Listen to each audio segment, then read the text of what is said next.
सेवा से अपने सफर की शुरुआत करने वाले और वर्तमान में विधानसभा के प्रमुख सचिव प्रदीप कुमार दुबे ने विधानसभा में कई बदलाव देखे। अपनी दूरदर्शिता और अनुभव से विधानसभा की कार्यप्रणाली में कई बदलाव किए और सरकार की उम्मीदों पर खरा उतरे। आज पेपरलेस विधानसभा में सबसे बड़ी भूमिका प्रमुख सचिव प्रदीप कुमार दुबे की भी है, जो विधायकों की ट्रेनिंग के साथ आसानी से ई विधान प्रणाली को लागू करवाया। आज के दौर में तकनीक के इस्तेमाल से कम समय में ज्यादा से ज्यादा जनता के मुद्दों को रखा जाता है। विधानसभा के प्रमुख सचिव ने अधिवक्ता के रूप में भी काम किया और राज्यपाल के विधि परामर्शदाता के रूप में भी कार्य किया। प्रमुख सचिव प्रदीप कुमार दुबे को लेखन और संपादन में भी रुचि है, साथ ही अध्ययन और भ्रमण में भी दिलचस्पी लेते हैं। प्रदीप जी, आपका हमारे प्रोग्राम में बहुत बहुत स्वागत है। करीबन 14 साल से विधानसभा में हैं। कैसा एक्सपीरियंस रहा आपका व्यक्तिगत? विधानसभा के पहले मैं न्यायपालिका और कार्यपालिका में भी रहा हूँ। विधानसभा में इतने वर्षों तक कार्य करने के बाद मैं इस नतीजे पे पहुँचा हूँ कि जो सबसे गवर्नेंस की सबसे जो संविधान की महत्वपूर्ण जो विंग है वो विधानसभा है। वो इसलिए कि यहाँ पे जनता से डायरेक्टली निर्वाचित लोग आते हैं और इनको पता रहता है कि जो समाज की वास्तविक स्थिति क्या है और धरातल पे क्या है। इसलिए विधानसभा का अनुभव यथार्थ से भी भरा पूरा है और उसके अतिरिक्त जो नब्ज़ है इस वक्त समाज की और राजनीतिक परिवेश की, वो यहीं पता चलती है। विधानसभा में आप आए होंगे तब उस समय सरकारें कई बदल गई, तो क्या अनुभव रहा व्यक्तिगत? कितना बदला है विधानसभा तब से लेकर आज तक का? विधायिका का जो रोल है, जो भूमिका है संविधान में, वो मुख्य रूप से जो कार्यपालिका है उसको नियंत्रित करने की है।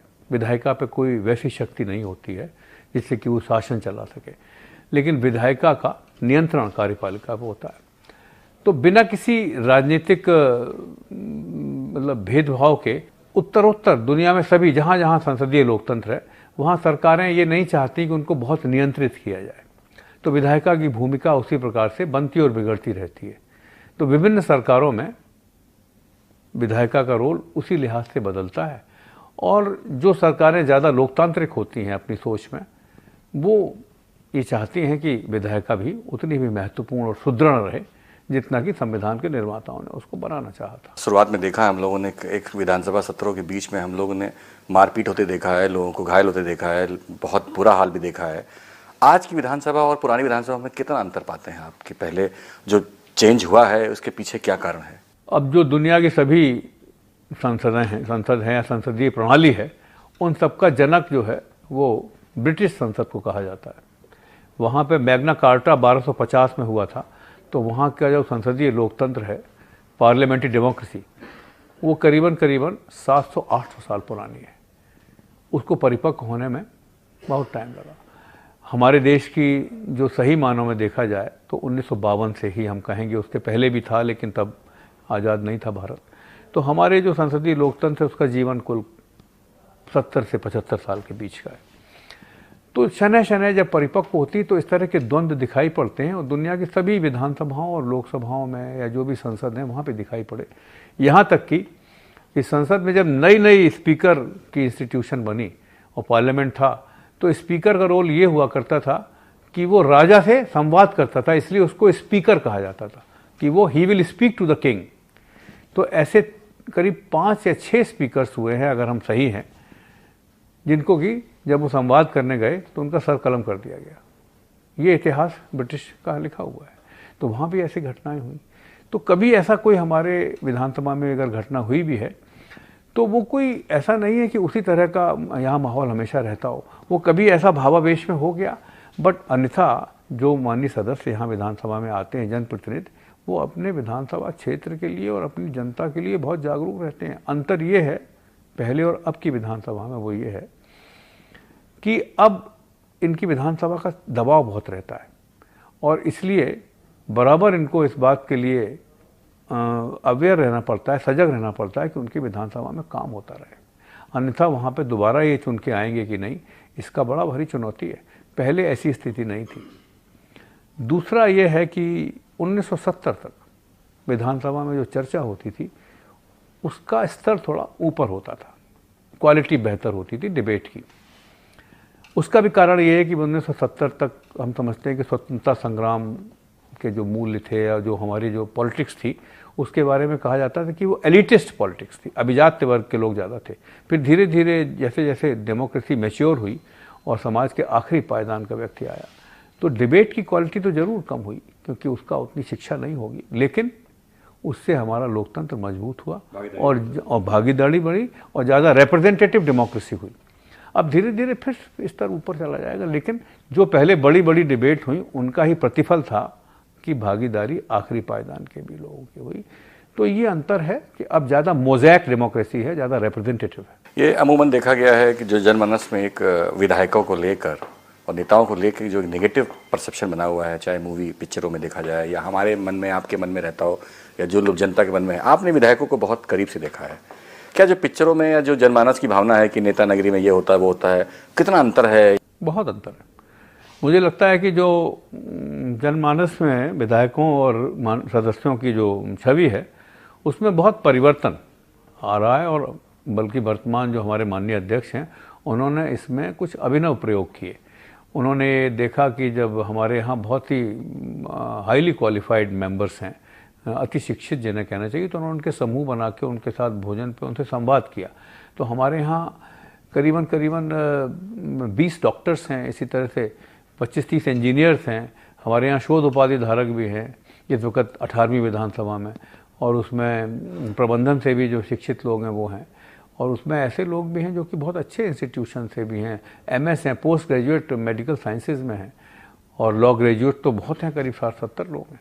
तो इसलिए ये बात सही नहीं है और धीरे धीरे इस बात का जो परसेप्शन है वो बदल रहा है लोगों में और बदलेगा। सत्र पहले पेपर में हुआ करता था, अब पेपरलेस हो रहा है। कितना आपको मेहनत करनी पड़ी है और इसके क्या फायदे हुए? पेपरलेस तो विधानसभा को होना ही चाहिए और ये भारत सरकार का एक मिशन मोड प्रोजेक्ट है। उसके लिए भारत सरकार हम लोगों को आर्थिक सहायता भी देता है।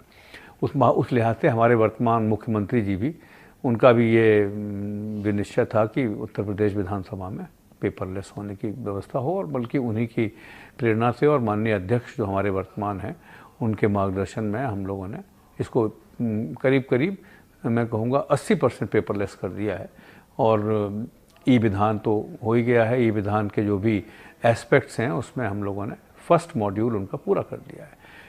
उसका फ़ायदा मुख्य रूप से ये है कि एक तो विधानसभा और जनता के बीच का संवाद मीडिया के माध्यम से होता है, तो हम लोग इतनी हार्ड कॉपीज नहीं ला सकते थे, चाहे वो कोई बजट साहित्य हो या और भी बिल होते हैं, उनको सबको हम लोग अब सॉफ्ट में रखते हैं और सब लोगों के लिए वो विजिबल है, तो सभी प्रेस के लोग देख सकते हैं। उसके अलावा हमने पूरी कार्रवाइयों को डिजिटाइज कर रखा है, तो अगर आप अभी की इवन आज से 20 साल पहले की कार्रवाइयाँ देखना चाहें तो वो सब इंटरनेट पे उपलब्ध है, उसको जनता भी देख सकती है।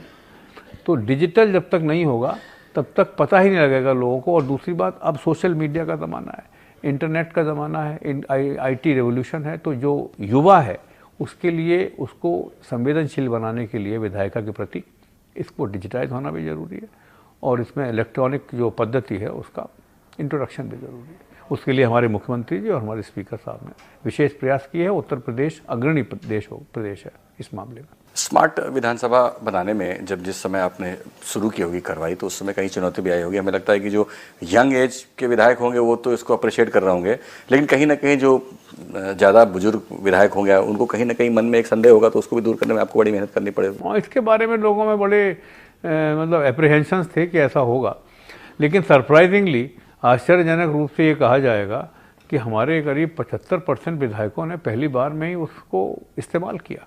और हमारे सदन में बहुत बार किताबें हम लोग भेजते भी नहीं हैं और उन्होंने उसको इस्तेमाल भी किया और उसके इस्तेमाल को, उसके प्रयोग को वो समझ गए। और मुझे लगता है जो दूसरा, अब 2 सदन हमारे ऐसे हो चुके हैं जिसमें कि हम लोग ई विधान से ही कर रहे हैं, तो करीब 80% लोग तो इसको करते ही हैं। और जो सीनियर लोग भी हैं उन्होंने भी प्रयास किया है कि उसको समझें।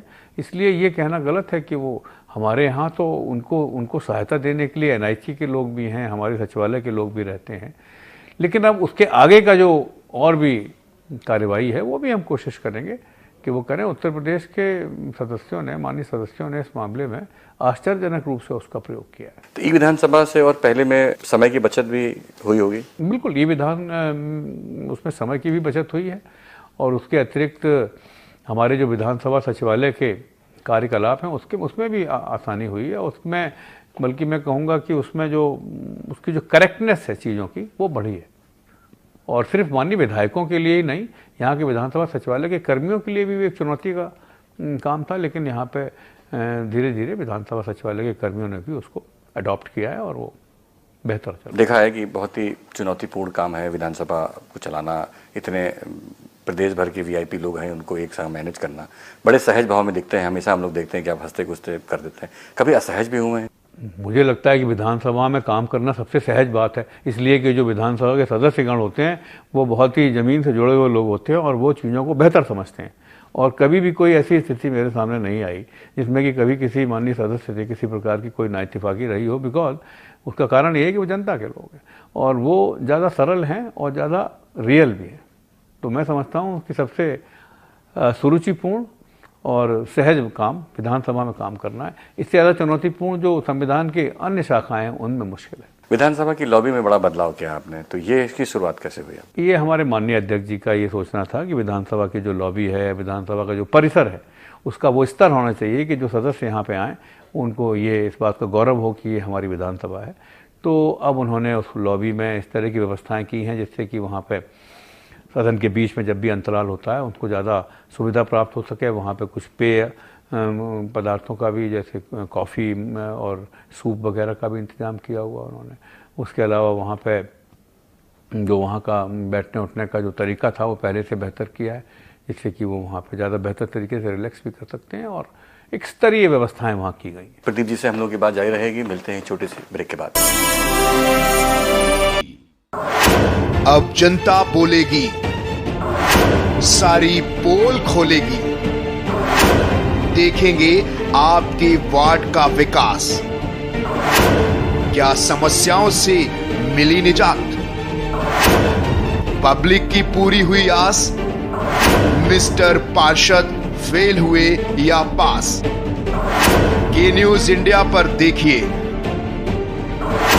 वार्ड अदालत। सड़क से संसद तक होगा चिंतन, मैं करूंगा राजनीति का समुद्र मंथन। मैं उठाऊंगा आपकी आवाज, सरकार से करूंगा आपके सवाल। सरकार के दावों की होगी पड़ताल, मैं बताऊंगी आपको खबरों का आपको देखा हाल। आपकी कसौटी पर उतरेंगे खरे। आप देख रहे हैं के न्यूज, खबरों का सारथी। कोर्ट कचहरी के ना लगे चक्कर, सबसे अधिक यही है बेहतर। लेकिन बढ़ ही जाए पाला तो कहां जाए, क्या करें? घबराए नहीं, अब हर मुश्किल होगी आसान। के न्यूज इंडिया पर वकील आपका देगा समाधान। कीजिए कॉल, पूछिए अपने सवाल।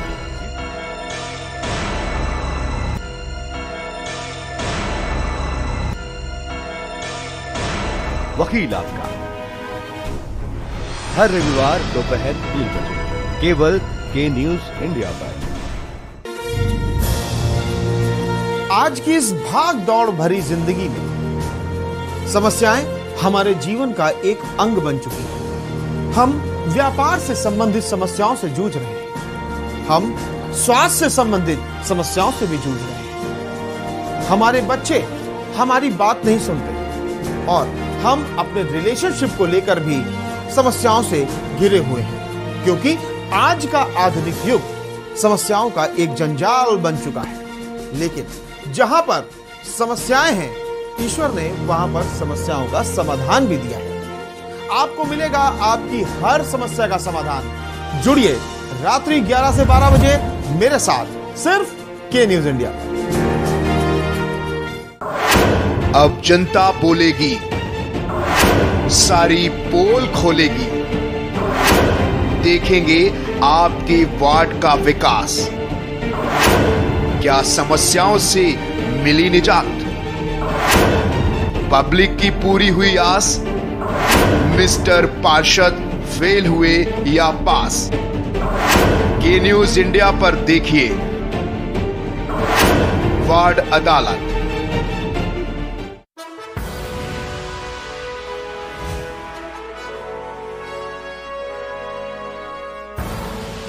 आप देख रहे हैं के न्यूज, खबरों का सारथी। ब्रेक के बाद एक बार फिर स्वागत है आपका। प्रदीप जी, पहले देखा गया है कि सत्र बहुत नहीं चला करते थे, इससे जनता को भी बड़ी दुखी होती थी। हम लोग बाहर रहते थे, बड़ा दुख होता था देखने में कि ये लोग जनता की पैसे की बर्बादी कर रहे हैं। अब लेकिन इधर देखा गया है कि सत्र में चल रहा है बिना अवरोध के, तो इसके लिए अपने आप मतलब कैसे इसको पॉसिबल कर पाए, तो बड़ा कठिन काम होगा। इस मामले में ये ज़रूर मैं कहूँगा कि जो वर्तमान हमारे माननीय अध्यक्ष जी हैं, उनका जिस तरह का उनका जो तरीका है विधानसभा चलाने का और विपक्ष को साथ लेके चलने का, उसकी वजह से ये उपलब्धि है। और ये बहुत बड़ी उपलब्धि है कि पिछले दोनों सदन बिना किसी व्यवधान के, बिना किसी स्थगन के हुए और प्रश्न प्रहर भी बराबर चला। और एक और बात मैं कहूँगा कि इसके पहले की सरकारों में जितना माननीय मुख्यमंत्री जी का यहाँ प्रेजेंस रहती है हाउस में, उतना नहीं रहती थी। उससे भी ये रहता है सदस्यों को कि बात हमारी सुनी जा रही है। तो नेता सदन की उपस्थिति और माननीय अध्यक्ष जी का विधानसभा को चलाने का तरीका और विपक्ष के लोगों को साथ लेके चलने का तरीका, मुख्य रूप से यही बात है जिससे कि व्यवधान नहीं हुआ। और जहाँ तक हो सका उन्होंने कोशिश की, जो भी जनता से संबंधित जुड़े हुए मुद्दे थे और जिनके बारे में विभिन्न नियमों के अंतर्गत वो लोग नोटिस देते थे, उसकी संख्या में भी वृद्धि की, जिससे ज़्यादा से ज़्यादा लोगों का काम हो सके। तो इससे लोगों को ये लगा कि विधानसभा अगर चलेगी तो उनको लाभ होगा व्यवधान के ज़्यादा मुकाबले में। तो व्यवधान के मुकाबले में अगर चलाने में लाभ है तो सदस्यगण जरूर ये चाहेंगे कि चले, इसलिए व्यवधान कम हुआ है। 1950-60 के बीच की नियमावली है, आज हाईटेक हो गया है, कई चीज़ें बदल गई हैं, तो पुरानी नियमावली से दिक्कत नहीं होती? विधानसभा की नियमावली बदली जाए या उसमें कुछ अपग्रेडेशन किया जाए? विधानसभा प्रक्रिया आधारित एक प्रतिष्ठान है, यहाँ नियमों की बहुत महत्वता भी है। और ये सही आपने पूछा, अच्छा सवाल, लिहाज से ठीक बात है कि करीब करीब 70 वर्ष हो गए हैं, तो प्रक्रिया नियमावली में परिवर्तन की आवश्यकता है। इसके बारे में हम लोग काम कर रहे हैं माननीय अध्यक्ष जी के निर्देशन में, और जल्दी ही हमारा प्रयास है कि जो इलेक्ट्रॉनिक यहाँ पे विधान शुरू हुआ है, इसके अलावा भी जो 70-72 वर्षों का अनुभव है उसके आधार पर प्रक्रिया नियमावली को बदला जाए और उसमें अद्यतन नियमावली हम लोग प्रसारित करें, जिससे कि सदन को सुचारू रूप से चलाने में मदद मिलेगी। कुछ विशेष नियम जो आपको लगता है कि बदल जाना चाहिए, जिसके अभी कोई पर्याय नहीं है, जिसकी जरूरत नहीं है? अब एक बड़ी छोटी सी बात है, पहले जब सदन आहूत होता था तो 14 दिन का नोटिस दिया जाता था। अब इतनी सुविधाएं हैं, आप SMS कर सकते हैं, मेल कर सकते हैं, तो 14 दिन की कोई आवश्यकता नहीं लगती। पहले चिट्ठी पत्री भेजी जाए, बात पहुंचे तब की तब, यही उसमें बहुत समय लगता था। अब इतने साधन हैं तो अब उस 14 दिन को जरूर कम करके कम दिनों में किया जा सकता है, इसके बारे में ज़रूर बात होगी। इसी तरह से जैसे प्रश्न है, अब चूंकि यहाँ पे सदन के अंदर एक टैबलेट लग गई है, उसमें सभी प्रश्न पहले से रहते हैं, तो ये ज़रूरी नहीं कि माननीय मंत्री जी उसको पहले पढ़ें, उसमें जितना 2-4 मिनट अनावश्यक रूप से जाए सदन का समय, वो उसको देख के किया जा सकता है। तो उसको ये ज़रूरी, ये भी आवश्यक नहीं कि वैसा किया जाए। इसके साथ ही कुछ और भी ऐसे नियम हैं, जैसे कि विधायन पे बहुत कम बहस होती है, जबकि सबसे मुख्य काम विधायिका का विधायन है। तो ऐसी कुछ व्यवस्था नियमों में होनी चाहिए, जिससे कि विधेयकों पे सभी सदस्य भाग लें और उसमें चर्चा में भाग लें, क्योंकि उसका प्रभाव आने वाले 20 साल तक रहता है। और जो नोटिस होते हैं वो तो तात्कालिक लाभ की बातें हैं। तो कुछ इस तरह के जो नियम बहुत जटिल हैं, उनको सरलीकृत करने का भी प्रयास है। कई देश में आप भ्रमण पर जाते हैं, विधानसभा प्रमुख सचिव के तौर पे आप गए हैं, तो बाहर एक तो बहुत कुछ सीखने को मिलता होगा, उसमें प्रमुख क्या सीखा आपने बाहर देख के? और दूसरा, बाहर उत्तर प्रदेश की जो विधानसभा है, इसको लेके लोगों की इमेज क्या है? कुछ बातचीत होती होगी लोगों से? उत्तर प्रदेश बहुत बड़ा प्रदेश है। यहाँ पे सबसे पहले तो यही विस्मित करता है लोगों की, इसकी सदन में 403 सदस्य हैं, क्योंकि बहुत से जो संसद हैं अन्य देशों में वो इससे बहुत छोटी हैं। और जितना भी हम लोग मुख्य रूप से जो कॉमनवेल्थ देश हैं वहाँ जाते हैं, जहाँ पे कि जो ब्रिटिश रूल के तहत रहे हैं, तो उसमें हम सब लोग क्या कॉमनवेल्थ देशों में एक सा ही सिस्टम है। सबसे मेन बात, जो विकसित लोकतंत्र हैं, संसदीय लोकतंत्र जो विकसित हैं, उसमें जो विपक्ष के लोग होते हैं उनकी बात की वहाँ महत्वता रहती है। और सदन की बैठकें भी जो हैं, मुझे लगता है थोड़ी ज़्यादा चलती हैं वहाँ पर, और वहाँ व्यवधान इतना नहीं है। अब चूंकि यहाँ व्यवधान इतना होता रहा तो सदन की बैठकें बाधित होती रही हैं। अब व्यवधान कम हुए हैं तो बैठकों की संख्या मुझे लगता है ज़रूर बढ़ेगी, क्योंकि सरकारों को भी बैठकें चलाने से फ़ायदा ही होता है। और बाहर एक स्थिति और बनती है, कुछ देश ऐसे भी हैं जहाँ पे कि हमसे स्थिति बेहतर नहीं है, हमारी स्थिति उनसे बेहतर है। हमारे यहाँ पे उत्तर प्रदेश की विधानसभा से तो बहुत बड़े बड़े हुए हैं, वहाँ तक कि यहाँ 3 लोग तो प्रधानमंत्री हुए हैं इस देश के। और जो परंपराएं, संसदीय परंपराएं स्थापित हुई हैं यहाँ से, उनको लोकसभा ने भी अनुसरण किया है। इसलिए विदेश में ही बेहतर है ये माना नहीं जाएगा। दूसरी बात यह है कि भारत या भारत के जो प्रदेश हैं उनकी अपनी परिस्थितियां हैं, अपनी संस्कृति है, इसलिए ये कहना भी ठीक नहीं है। उसमें हम लोगों ने बदलाव भी किया है, धीरे धीरे लोकसभा में भी बदलाव हुआ है कि ब्रिटिश संसद की प्रक्रिया ही हम लोग हूबहू उसको अनुसरण करें उसका। हम लोगों ने अपने हिसाब से उसको बदला के, हमारा संसदीय लोकतंत्र बड़ा पुराना है। प्राचीन भारत में भी सभा और समितियां हुआ करती थी, तो हमारा इतिहास भी उनसे ज़्यादा बृहद है। इस समय देखा जाए है कि महिलाओं की संख्या भी बढ़ती जा रही है और महिलाओं ने विधानसभा में रुचि भी बहुत लेना शुरू कर दिया है। एक विशेष सत्र बुलाया था महिलाओं के लिए, तो अभी भी वैसे महिलाओं की संख्या में और वृद्धि होनी चाहिए, मुझे ऐसा लगता है। एक मतलब उसके लिहाज से अगर हम संसदीय परिवेश की बात करें, लेकिन फिर भी पहले से बहुत अधिक हैं। लगभग 50 महिलाएं हैं हमारे यहाँ, और अभी माननीय अध्यक्ष जी ने उसमें एक विशेष सत्र का आहूत किया इसी लिहाज से, जिसमें कि सत्र विशेष नहीं कहा जाएगा, उसमें जितनी भी कार्यसूची की कार्रवाई थी उसको महिलाओं से संचालित कराया, जो महिला सदस्य थीं विभिन्न राजनीतिक दलों की, प्रश्न प्रहर से लेकर आखिर तक। उससे उनको काफ़ी उत्साहवर्धन हुआ और उन्होंने ये देखा कि वो खुद भी बोल भी सकती हैं, अपनी बात रख सकती हैं, और उसको इस बात की प्रेरणा उन लोगों को मिली कि वो आगे और ज़्यादा जोर से बढ़ चढ़ के भाग लें। और इस लिहाज से ही महिलाओं का सशक्तिकरण राजनीतिक परिवेश में हो सकता है। ये जो नए विधायक आते होंगे, पुराने विधायक लोग रहते होंगे, तो कोई नए विधायक को पुराने विधायक के कोई सामंजस्य के लिए भी कोई आप लोग कोई काम करते हैं, या अपने आप ही वो मिलते मिलाते सामंजस्य बन जाता है उन लोगों का आपस में? नए विधायकों के लिए हम लोग प्रबोधन कार्यक्रम करते हैं, जिससे कि उनको एक आइडिया मिले कि किस तरह से सदन की कार्यवाही चलती है।